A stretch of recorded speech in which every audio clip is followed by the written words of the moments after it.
नमस्कार मित्रांनो, मुख्यमंत्री माझी लाडकी बहीण योजना या योजनेअंतर्गत ज्या राहिलेल्या महिला आहेत त्यांना आता ज्या महिलांना 7,500 रुपये हे मिळाले नाहीत त्यांना फक्त एक किंवा दोनच हप्ते मिळाले आहेत.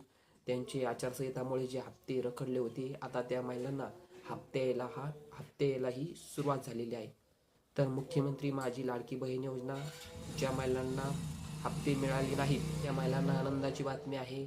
त्यांना फक्त दोनच हप्ते मिळाले आहेत. काहींना 3,000 रुपये मिळाले आहेत, काहींना 5,000 रुपये मिळाले आहेत. त्यांना आता हे पूर्ण म्हणजे 7,500 रुपये हे बाकीच्या महिलांना जे मिळाले होते 7,500 रुपये हे पण त्यांना आता मिळणार आहेत. ही महत्त्वपूर्ण माहिती होती.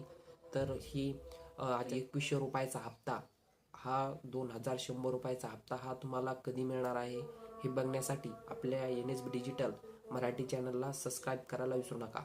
तर त्यामध्ये महत्त्वाचे असे अपडेट आपल्या चॅनलवर वेळोवेळी येत असते.